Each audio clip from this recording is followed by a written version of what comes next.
Good evening बच्चों। आज हम डिस्कस करने जा रहे हैं फिजिक्स का चैप्टर नंबर 3 जिसका नाम है करंट इलेक्ट्रिसिटी।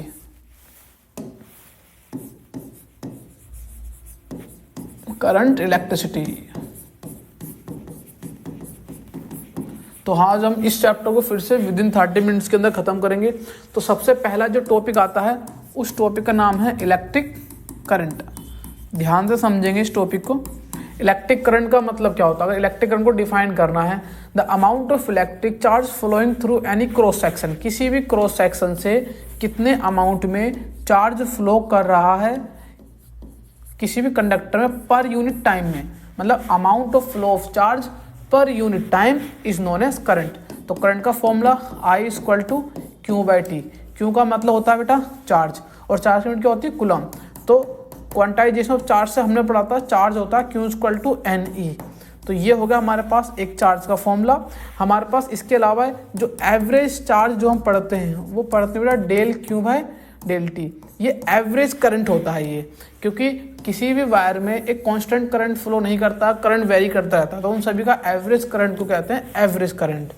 एक होता है इंस्टेंटेनियस करंट, मतलब किसी भी एक पर्टिकुलर समय पर निकाला हुआ करंट को बोलते हैं इंस्टेंटेनियस करंट। उसका फॉर्मूला होता है ΔQ/ΔT। इसको मैथमेटिक्स में बोलते हैं derivative of function of charge with respect to time. तो अगर कोई पूछे डायरेक्शन क्या होगी बेटा, डायरेक्शन ऑफ करंट वही होती है जो आपके डायरेक्शन में पॉजिटिव चार्ज होती है। मान लो अगर आपका पॉजिटिव चार्ज इस डायरेक्शन में जा रहा है तो हमेशा करंट की डायरेक्शन उस पॉजिटिव चार्ज के अपोजिट डायरेक्शन में ही होती है। ठीक है। उसके अलावा इलेक्ट्रॉन के टर्म में पढ़ते हैं या नेगेटिव चार्ज में पढ़ते हैं। अगर हमारा नेगेटिव चार्ज, अगर हमारे पास एक नेगेटिव चार्ज है, अगर हमारा नेगेटिव चार्ज इस डायरेक्शन में जा रहा है तो करंट इस बार नेगेटिव चार्ज के अपोजिट डायरेक्शन में फ्लो करता है। यहाँ थोड़ा गलत हो चुका है, क्योंकि पॉजिटिव चार्ज जिस डायरेक्शन में जाएगा ना तो आपका करंट भी उसी डायरेक्शन में ही जाता है। इसको थोड़ा करेक्ट कर लेना। और नेगेटिव चार्ज जिस डायरेक्शन में जाएगा करंट हमेशा उसके अपोजिट डायरेक्शन में ही फ्लो करेगा। उसके बाद क्या होता है, उसके बाद हम लोग बेटा उसके बाद हम लोग समझेंगे कि ये ड्रिफ्ट वेलोसिटी क्या होता है। तो ड्रिफ्ट वेलोसिटी का मतलब आप ये समझो कि ड्रिफ्ट वेलोसिटी को समझने के लिए इसकी डेरिवेशन काफ़ी इंपॉर्टेंट होती है। मैं आप सभी बच्चों से कहना चाहता हूँ कि जो उसकी डेरिवेशन है उसको अच्छे से कर लें। यहाँ तो हम ओनली फॉर्मूलाज पे ध्यान देंगे तो बेसिक होता है। मान लो अगर हमारे पास कोई कंडक्टर है, इस कंडक्टर में बहुत सारे फ्री इलेक्ट्रॉन्स हैं जो कि इस टाइम पे ऐसे रैंडम मोशन कर रहे हैं, जिसकी वजह से इसकी जो एवरेज जो थर्मल वेलोसिटी होती है वो हो जाती है 0, जिसकी वजह से हमें कोई करंट महसूस नहीं होता है। लेकिन हम जैसे इस कंडक्टर को एक पोटेंशियल प्रोवाइड करा देते हैं तो पोटेंशियल प्रोवाइड करने की वजह से ये इलेक्ट्रॉन के कान खड़े हो जाते हैं। अचानक से सभी इलेक्ट्रॉन इस डायरेक्शन में ट्रेवल करने लगते हैं, और जिस डायरेक्शन में फटाफट ड्रिफ्ट करते हैं और जिस वेलोसिटी से मूव करते हैं उसी को बोलते हैं बेटा ड्रिफ्ट वेलोसिटी ऑफ इलेक्ट्रॉन। इसका जो फॉर्मूला होता है वो होता है माइनस का capital E small E capital E τ/m। ये जो टाउ होता है बेटा, टाउ को बोलते हैं एवरेज रिलैक्सेशन टाइम। इसको बोलते हैं एवरेज रिलैक्सेशन टाइम। अब रिलैक्सेशन टाइम का मतलब क्या होता है? मान लो एक इलेक्ट्रॉन ये रहा, एक इलेक्ट्रॉन ये रहा, जैसे ही दो इलेक्ट्रॉन आपस में कोलिजन करी तो कोलिजन करने के बाद अगली कोलिजन होगी। तो इन दो कोलिजन के बीच का जो समय होता है उसी को बोलते हैं रिलैक्सेशन टाइम। ई का मतलब होता है बेटा इलेक्ट्रिक फील्ड। आपने पढ़ा था E = जो आपके पास electric field, force experience by पर यूनिट चार्ज, उसको बोलते हैं इलेक्ट्रिक फील्ड। ई का मतलब होता है चार्ज ऑन इलेक्ट्रॉन। ये नेगेटिव साइन इसमें डायरेक्शन दिखाता है। अगर आपको ओनली मैग्नीट्यूड की बात करनी तो नेगेटिव चार्ज हटा सकते हो। फिर हम उसके बाद पढ़ते हैं अगली है relation between drift velocity and current. तो हमारे पास अगला टॉपिक है वो है relation between drift velocity and current. तो एक ऐसा फॉर्मूला बनाना जिसमें ड्रिफ्ट वेलोसिटी भी आती है, जिसमें करंट भी आती हो। तो बेटा वो होता है I = NEAVD। मैं अगेन आपसे कह रहा हूँ कि इस चैप्टर को हम फटाफट ओवरव्यू चेक करेंगे, ताकि ये चैप्टर उसके लिए है ताकि आप बोर्ड में जाओ, बोर्ड में जाने से पहले इसको देख लो एक बार। सारी डेरिवेशन आपको खुद ही करनी पड़ेगी, कोई डाउट हो तो आप मुझे बताओगे। तो इसमें N का मतलब होता है number of electron per unit volume, E का मतलब होता है चार्ज ऑन इलेक्ट्रॉन, A मतलब एरिया ऑफ कंडक्टर, VD जो अभी आपने पढ़ा था ड्रिफ्ट वेलोसिटी ऑफ इलेक्ट्रॉन।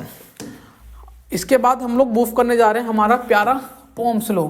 तो ओम्स लॉ के बारे में, ओम्स लॉ हम लोग बेटा 10 से पढ़ते आ रहे हैं। ओम्स लॉ क्या होता है? ये कहता है at constant temperature and other physical condition, उन सभी को कांस्टेंट करने से तो जो भी हमारा करंट होता है किसी भी कंडक्टर का वो डायरेक्टली प्रोपोर्शनल होता है उसके वोल्टेज के। नहीं तो इस तरीके से potential is directly proportional to current. तो जब भी इस प्रोपोर्शनलिटी को हटाते हैं तो हम लोग इंट्रोड्यूस करते हैं कांस्टेंट, वो होता है आर। इस केस में वो आर को हम लोग बोलते हैं रेजिस्टेंस। क्या बोलते हैं बेटा? रेजिस्टेंस। तो रेजिस्टेंस क्या होता है? रेजिस्टेंस वो प्रॉपर्टी होती है किसी कंडक्टर की जिसकी वजह से जो चार्ज को जो होता है वो थोड़ा सा हिंड्रेंस जो है महसूस करना पड़ता है, या फिर जो ऑब्स्ट्रक्शंस जो होते हैं वो महसूस होता है इस रेजिस्टेंस के वजह से। किसी वायर में ये रेस्ट्रिक्शन बहुत कम होती है तो उसका मतलब उसमें करंट आसानी से फ्लो कर सकता है, चार्ज में कोई हिंड्रेंस नहीं होगा। लेकिन किसी में ये आर की वैल्यू बहुत ज़्यादा होती है। ठीक है, तो यहीं से अगर हम आगे को समझें कि जो आर की वैल्यू होती है बेटा वो डिपेंड्स करती है, किस पे डिपेंड करती है? Nature of conductor. आप किस कंडक्टर का नेचर ले, जैसे चांदी लोगे, चांदी का रेजिस्टेंस बहुत कम होता है। लोहा लोगे तो लोहे का रेजिस्टेंस एज कम्पेयर टू चांदी ज़्यादा होता है। अगर हम निक्रोम वायर ले, निक्रोम वायर का तो और ज़्यादा रेजिस्टेंस होता है। तो अलग अलग वायर का अलग अलग रेजिस्टेंस होता है। तो ये तो एक नेचर ऑफ कंडक्टर पर डिपेंड करेगा, साथ के साथ ये डिपेंड करेगा डायमेंशन पे भी। डायमेंशन मतलब लेंथ, एरिया, इन सब की बात करता है। और बेटा ये डिपेंड करता है टेम्परेचर पे भी डिपेंड करता है। लेकिन ये डिपेंड नहीं करता है किस पे? ये डिपेंड नहीं करता है, ये पोटेंशियल एंड करंट पे डिपेंड नहीं करता है। इस बात को आप ध्यान रखोगे। It does not depends on value of potential and current. ठीक है बच्चों, आगे बढ़ते हैं। इसके बाद इसका एक ग्राफ भी होता है, वो ग्राफ देख लेंगे। अगर ये V है और ये I है तो हमेशा ग्राफ एकदम इस तरीके का बनता है। तो ये जो स्लोप होता है ना बेटा, ये जो स्लोप होता है, स्लोप ऑफ VI जो ग्राफ होता है इसका स्लोप ही हमें देता है रेजिस्टेंस। ठीक है, तो ये देखो यहाँ V है, यहाँ I है। तो जब अगर आप इसका स्लोप निकालो, स्लोप तो जानते हो बेटा 10th में पढ़ा हुआ, आपने जो है 12th की मैथमेटिक्स में, आई थिंक 11th की मैथमेटिक्स में है, tan थीटा को बोलते हैं स्लोप m। तो उसको जब हम निकाल लेंगे तो वही आपका निकलता है रेजिस्टेंस के केस में कहलाता है। अगर क्या हो, अगर हम इसको उल्टा कर दें तो अगर हम उसको उल्टा करके I/V कर देंगे तो ग्राफ तो सीधा रहेगा, लेकिन यहाँ पर जो स्लोप जो होगा m वो पलट जाएगा, वो I/V बन जाएगा। I/V मतलब ये तो रेजिस्टेंस का उल्टा हो गया, तो इसको लिख सकते हैं 1/R। ठीक है बेटा? ठीक है, तो ये जो ग्राफ जो होता है, अब हम आगे पढ़ते हैं factor affecting the resistance. Resistance किन किन फैक्टर पे अफेक्ट करता है? Factor affecting the resistance, resistance किन किन फैक्टर पे डिपेंड करता है उसके बारे में हम लोग देख लेते हैं बेटा। सबसे पहले रेजिस्टेंस डायरेक्टली प्रोपोर्शनल था लेंथ के, जितना लेंथ बढ़ाते चल जाओगे उतना ज़्यादा रेजिस्टेंस भी बढ़ता चला। दूसरा resistance is inversely proportional to its area, मतलब अगर एरिया बढ़ा दोगे तो रेजिस्टेंस ऑटोमेटिक कम हो जाता है। जब दोनों को आपस में कंबाइन करेंगे बेटा, are directly proportional to L/A। तो इस फिर से प्रोपोर्शनलिटी आ चुका है, इसको हमें हटाना पड़ेगा। तो इसको हटा के मैं लगाऊं कांस्टेंट जिसको बोलते हैं rho, R equal to rho L/A। इस रो को हम लोग बोलते हैं बेटा रेसिस्टिविटी ऑफ कंडक्टर। तो कंडक्टर की रेसिस्टिविटी क्या होती है? ठीक है, दोनों की यूनिट एक साथ पढ़ लेंगे। जो ऐसा यूनिट जो होती है हमारे ओम की, सॉरी रेजिस्टेंस की, वो होती है हमारे पास ओम। ठीक है, और लेकिन जो इसकी जो यूनिट होती है रेसिस्टिविटी की, वो देख लेते हैं। रेसिस्टिविटी की जो यूनिट होगी वो होगी बेटा हमारे पास ओम मीटर। तो रेसिस्टिविटी यूनिट कहलाती है हमारे पास ओम मीटर। एक हमारे पास और फॉर्मूला होता है कि अगर हम ये डेरिवेशन आती है एग्जाम में, derivation of Ohm's law using the drift velocity. Drift velocity का कॉन्सेप्ट यूज करना और आपको ओम्स लॉ ड्राइव करना। उसमें जो फॉर्मूला आता है बेटा वो आता है R equal to m/ne² tau L/A। ये आता है हमारे रेजिस्टेंस का फॉर्मूला। ड्रिफ्ट वेलोसिटी वाला फॉर्मूला। यहाँ आप डायरेक्टली देख सकते हो कि resistance directly proportional to length, resistance inversely proportional to its area. लेकिन जब यहीं से रेसिस्टिविटी निकालते हैं तो आती है m/n/e²τ। अब यहाँ आप क्लियरली देख सकते हो कि जो भी आपका रेसिस्टिविटी है वो लेंथ पर डिपेंड नहीं कर रही है और वो ना ही आपके एरिया पर डिपेंड कर रही है। ठीक है बेटा, अब हम बढ़ते हैं आगे। नेक्स्ट टॉपिक में हम लोग बढ़ते हैं कि ओम्स लॉ की क्या क्या लिमिटेशंस हैं। Limitation of Ohm's law. तो अगर हम देखेंगे जब हम टेम्परेचर बढ़ाएंगे, जब हम टेम्परेचर बढ़ाते हैं किसी भी कंडक्टर का, तो बेटा उस केस में जो ओम्स लॉ का जो ग्राफ होता है वो जाना चाहिए इस तरीके से। लेकिन क्या कहता है, जब टेम्परेचर ज़्यादा हो जाता है तो बेटा वो ग्राफ इस तरीके से टूट जाता है, तो ओम्स लॉ को फॉलो नहीं करता है। कब? एट हाई टेम्परेचर पर। ठीक है, इसके अलावा हमारे पास और भी कुछ ऐसे केसेस होते हैं, जैसे कि अगर हम पढ़ते हैं कुछ सेमीकंडक्टर्स होते हैं, सेमीकंडक्टर फॉलो नहीं करते हैं, ओम्स लॉ को फॉलो नहीं करते हैं, क्योंकि ओम्स लॉ के हिसाब से ग्राफ बेटा ऐसे जाना चाहिए सीधा VI का ग्राफ। लेकिन क्या होता है, ये कम टेम्परेचर पे ही ये इस तरीके के हो जाते हैं, जब टेम्परेचर इंक्रीज करते हैं तब। तो सेमीकंडक्टर्स भी आपके ओम्स लॉ फॉलो नहीं करते हैं। ठीक है बेटा, और कुछ ऐसे हमारे पास एलिमेंट्स भी होते हैं जो कि फॉलो नहीं करते हैं ओम्स लॉ को। जैसे कि एक होता हमारे पास गैलियम आर्सेनाइड। ये बेसिकली सेमीकंडक्टर्स के ही कंपाउंड होते हैं, ये भी फॉलो नहीं करते हैं ओम्स लॉ को। ठीक है, तो वही छोटा टॉपिक आता है, ओमिक कंडक्टर क्या होते हैं, नॉन ओमिक कंडक्टर क्या होते हैं। तो सबको पता है ओमिक कंडक्टर क्या होते हैं बेटा, ऐसे कंडक्टर जो इस ग्राफ को फॉलो करें, बस ओम्स लॉ को फॉलो करते हैं ओमिक कंडक्टर। और नॉन ओमिक कंडक्टर जो इस ग्राफ को फॉलो, जो अगर इस तरीके का आ जाए या इस तरीके का आ जाए या इस तरीके का आ जाए या इस तरीके का आ जाए, तो ये सब होते हैं आपके पास non ohmic conductor. Ohmic conductor के एग्जाम्पल आप लिख सकते हो जितने भी आपके मेटेलिक कंडक्टर होते हैं, जैसे कि कॉपर हो गया और सिल्वर हो गया। और नॉन ओमिक कंडक्टर में आपके सेमीकंडक्टर्स को हम लोग यूज कर सकते हैं। अब हम आगे बढ़ेंगे जिसका नाम है इलेक्ट्रिक एनर्जी के बारे में हम लोग पढ़ेंगे। तो बेटा इलेक्ट्रिक एनर्जी क्या होती है, the work done by a source to maintain a current in a electrical circuit. Electrical circuit में अगर हमें करंट को मेंटेन करना है तो हमें करना पड़ेगा कुछ वर्क, और उसी वर्क को हम लोग बोलते हैं इलेक्ट्रिक एनर्जी के नाम से जानते हैं। तो इलेक्ट्रिक एनर्जी का जो फॉर्मूला होता है E=v²R×T, ये वाला हमें फॉर्मूला याद करना पड़ेगा।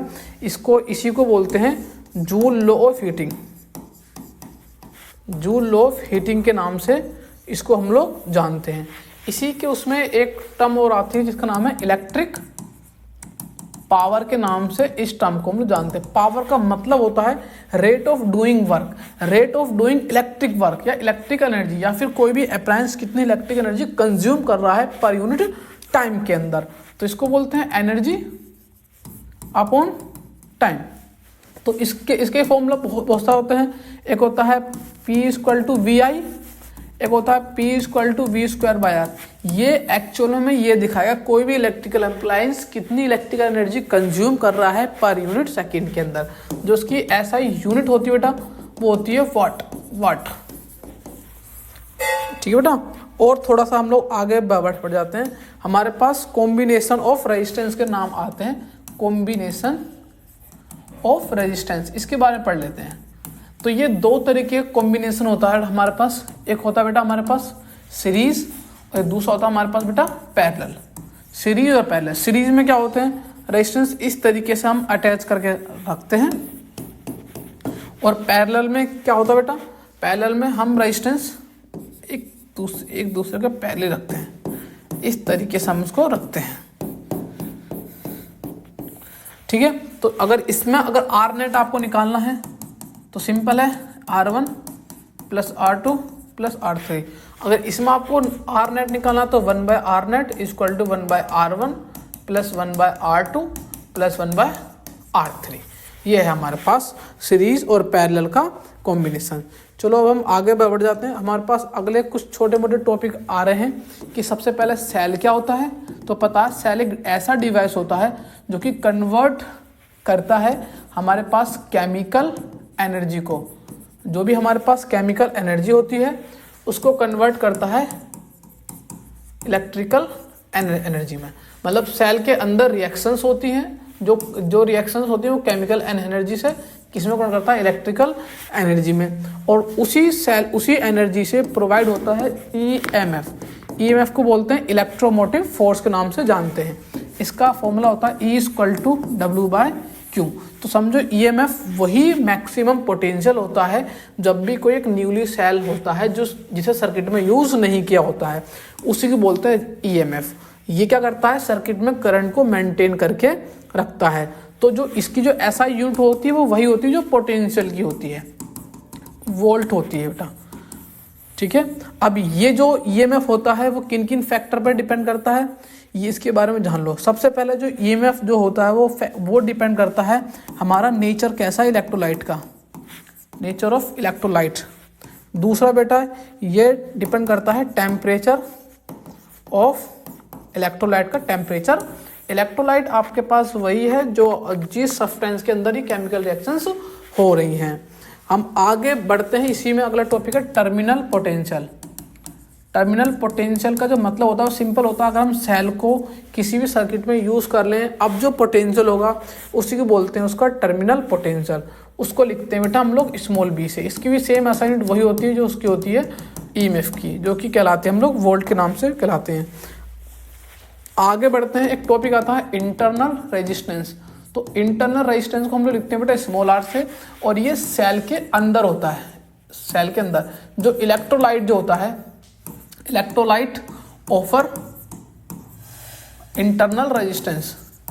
तो इलेक्ट्रोलाइट की वजह से जो रेजिस्टेंस ऑफर होगा उसी को हम लोग बोलते हैं इंटरनल रेजिस्टेंस। ठीक है बेटा, तो हमारे पास एक टॉपिक आएगा कि ईएमएफ टर्मिनल पोटेंशियल के बीच में रिलेशन क्या होगा।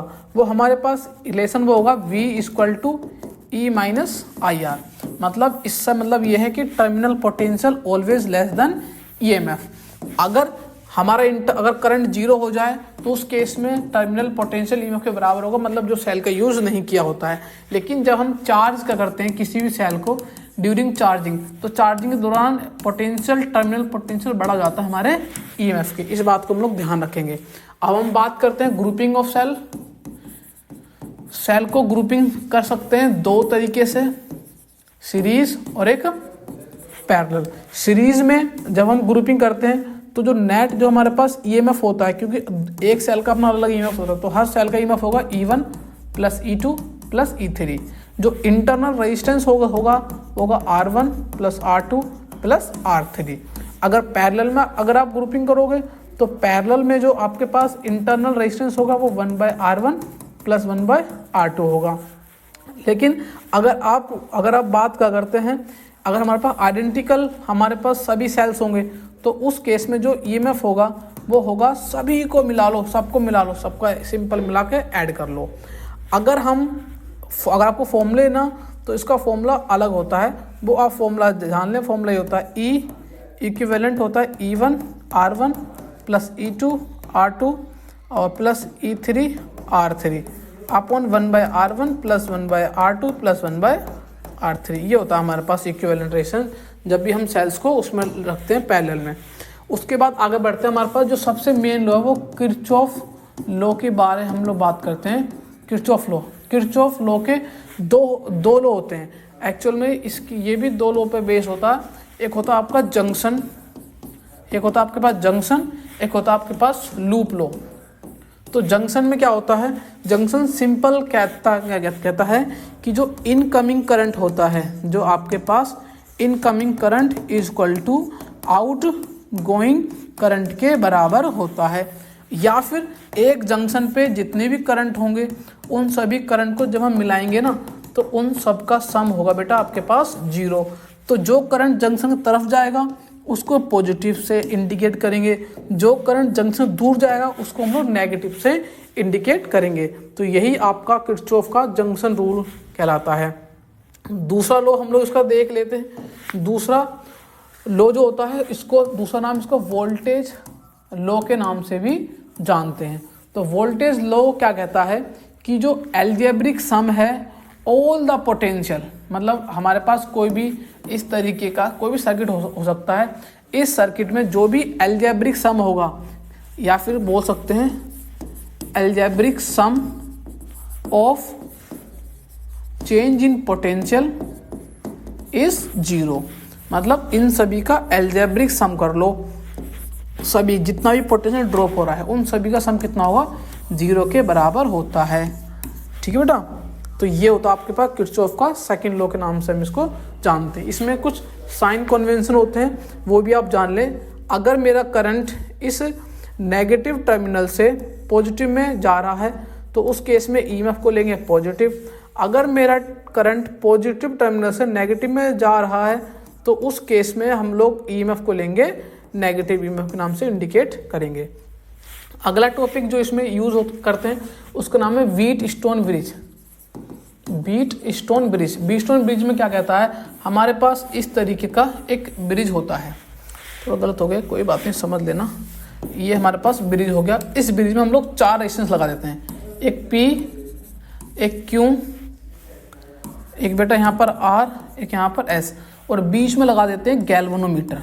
और ये क्या होता है, जैसे हम इसमें करंट पास कराते हैं बेटा, तो करंट पास कराने से करंट इसमें जाता है फिर इसमें जाता है, लेकिन हम इस तरीके से इन रेजिस्टेंस को अरेंज करते हैं कि बीच वाले कोइल में या बीच वाले वायर में यहाँ पर गैल्वेनोमीटर में 0 डिफ्लेक्शन होता है, और 0 डिफ्लेक्शन होने की वजह से ये ब्रिज स्टेबल हो जाता है। जब ये ब्रिज स्टेबल होगा तो P/Q = R/S होता है। इसकी बेटा पूरी डेरिवेशन है वो आप कर लेना, जो डाउट हो वो मुझसे पूछ लेना।